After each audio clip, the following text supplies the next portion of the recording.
are terrifying stories about this jungle. Explorers described a green inferno filled with bloody headhunters.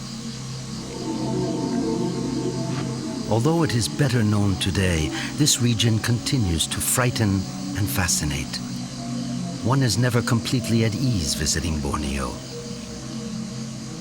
Going upstream on its rivers is magnificent. The temptation to dive into this immense cavern of greenery is irresistible. And then, in the depths of the forest, there is the strange feeling that man doesn't belong here. And yet the jungle is inhabited. Men have left their mark here.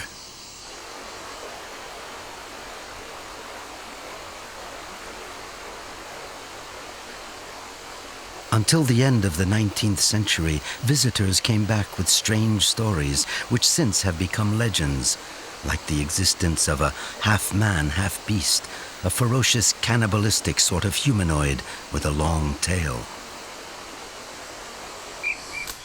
Since that time, we have learned that human beings have always traveled through this primeval forest, a people known as the Punan.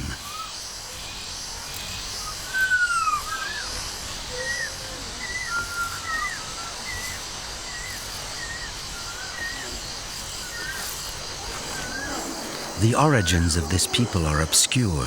Some scientists believe that the Punan are the oldest inhabitants of Borneo.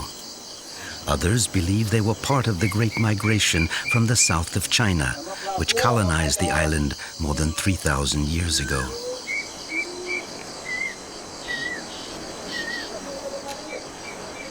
We still know almost nothing about the Punan. They number a few thousand and live in small groups scattered over an immense territory, and each encounter with them raises more questions than it provides answers.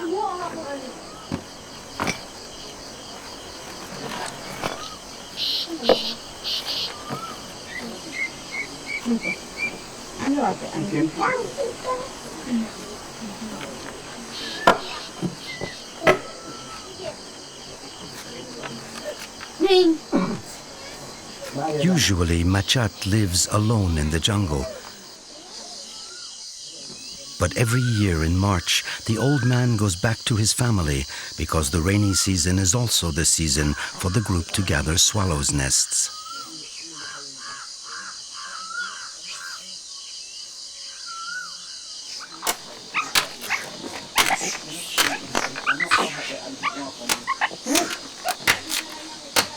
On the sides of Mount Sajau lie several hidden caves with nestling swallows inside. To get there, Majat's children and their families have to walk for hours.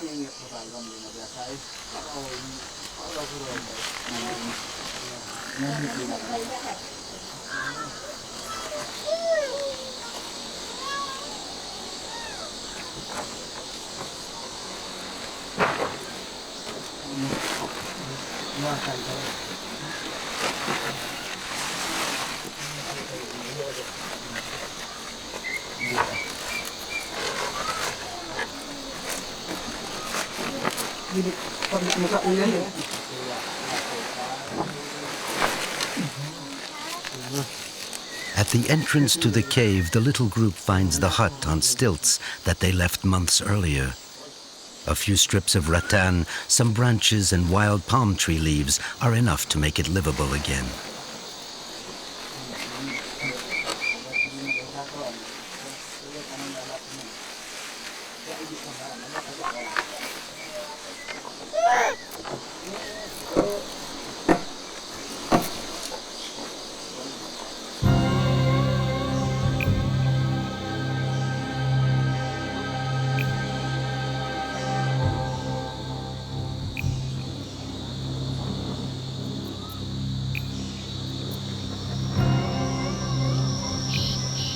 Once the shelter is ready, gestures become much slower.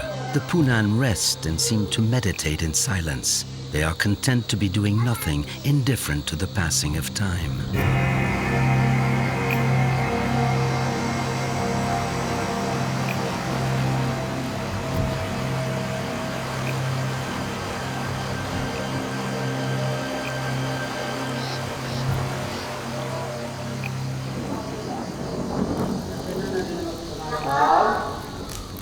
Elsewhere in the jungle, other families didn't have time to set up a shelter on the cliff.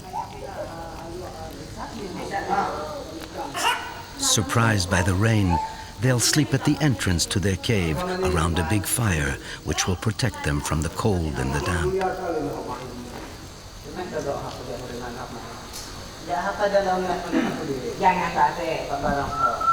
The Punan have no religious rites, nor do they have a shaman to communicate with the gods or to heal their wounds. A smothered cry sometimes breaks the silence, an anxious groan, linking the solitude of these people with their sole protector, the forest.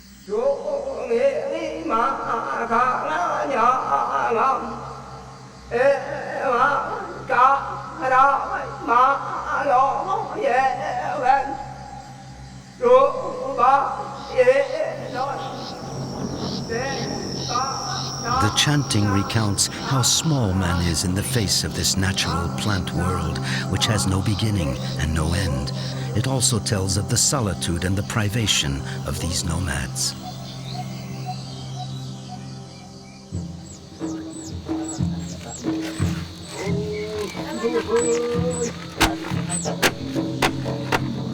To survive in the jungle, the Punan had to invent hunting techniques suited to their environment. Wild game is often small and perched up high.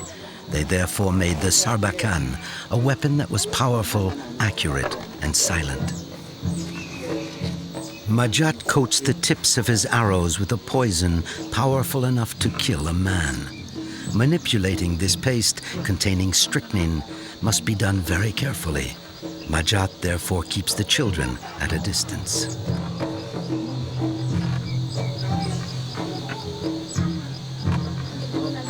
Although he has already been initiated into the art of hunting, Saloon watches every move his father makes. The young hunter has learned that fire solidifies the poison, and the palm cones fixed at the base of the arrows guides them to their target.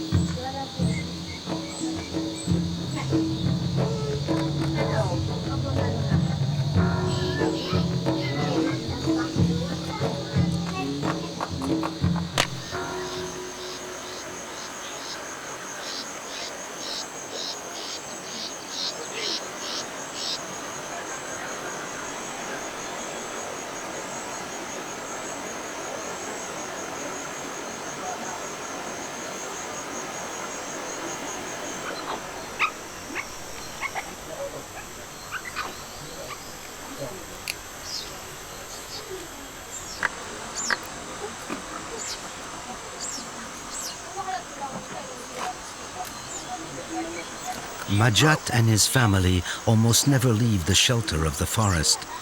The Punan believe that the sun makes them ill, giving them headaches and making their eyes burn. They prefer the protective shadows of the jungle.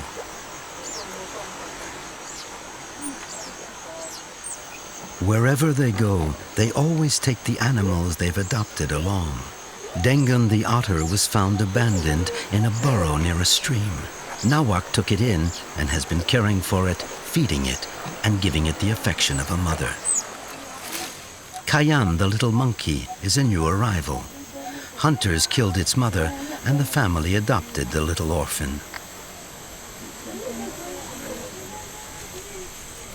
It was the same with Satu, another monkey with a long tail. It's now become part of the family.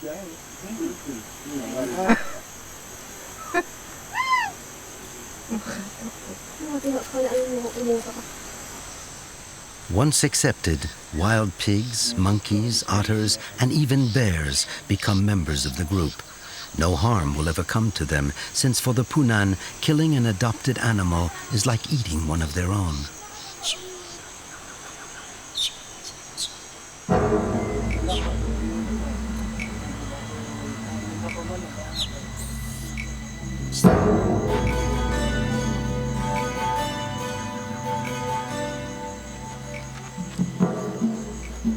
Every morning, the nomads leave in search of food. There are an incredible number of different kinds of fruit, leaves, ferns, bamboo shoots, and tubers in the forest. Majat, however, prefers the solitude of hunting to gathering food together.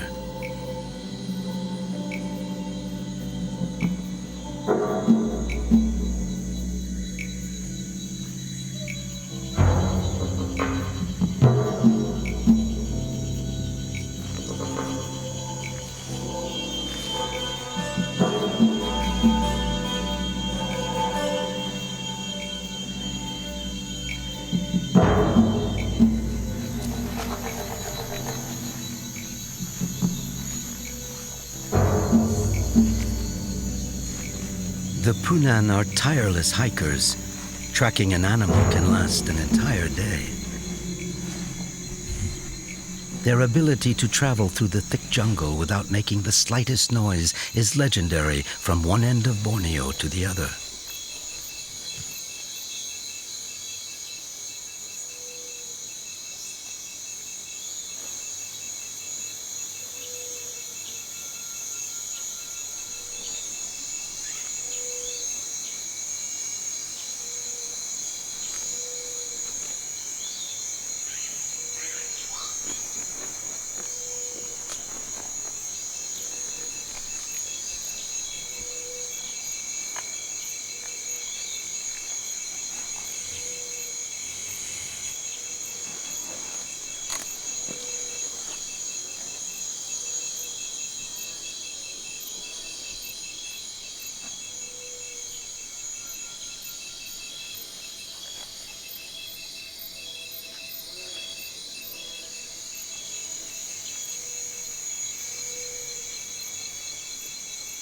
This young deer never heard a thing, and when he sensed the presence of man, it was too late.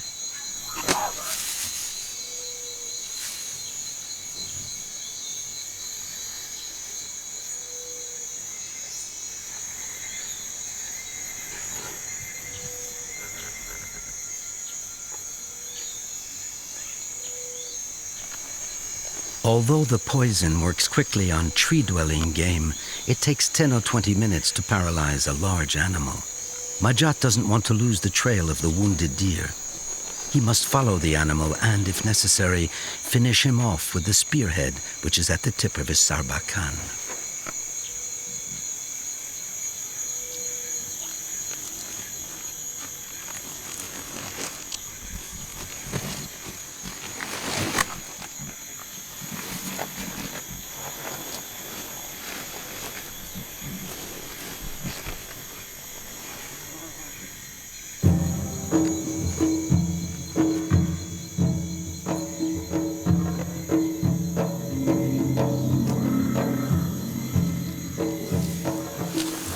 Contrary to other peoples who shape the land in order to cultivate it, the Punan never seek to dominate the area in which they live. They are perfectly satisfied to take whatever they need from the jungle.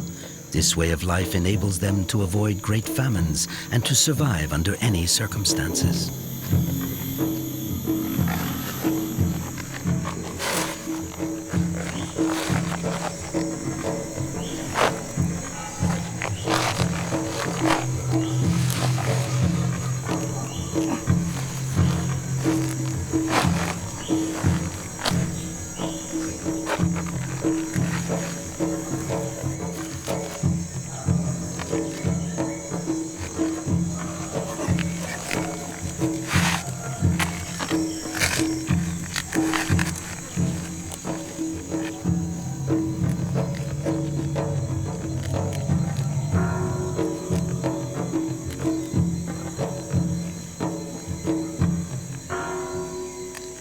The hunter is so skilled that the animal is tied up in a matter of minutes.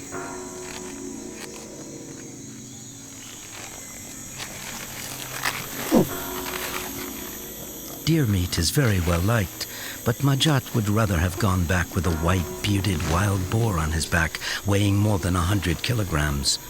He wouldn't have minded carrying the load at all.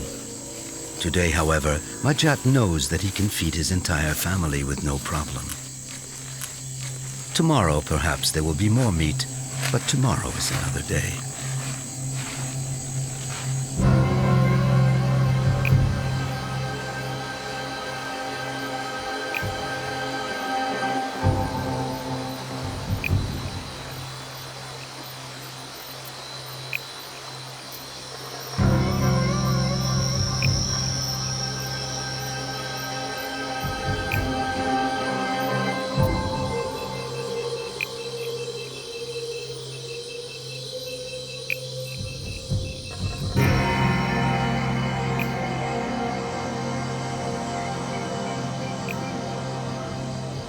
The skulls of captured animals are sometimes displayed in front of the hut.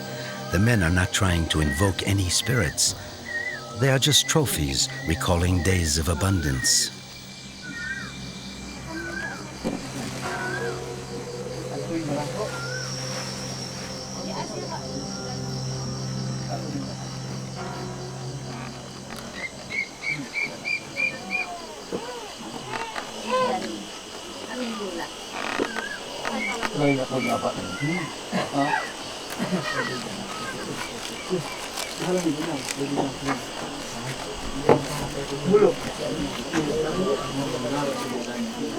Even when they try to cure the meat, the heat and humidity forbids them to keep it for very long.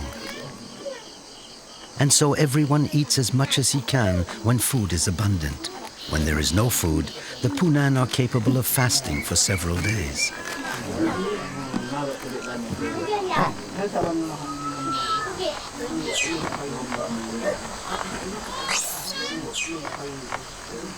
The majority of Borneo's nomads rely on a tree called the sago palm. From the trunk of this tree, they extract a food as rich in starch as a potato called sago. However, there are no sago palms here, and out of necessity, and sometimes for pleasure, the Punan look for foods they cannot find in the forest.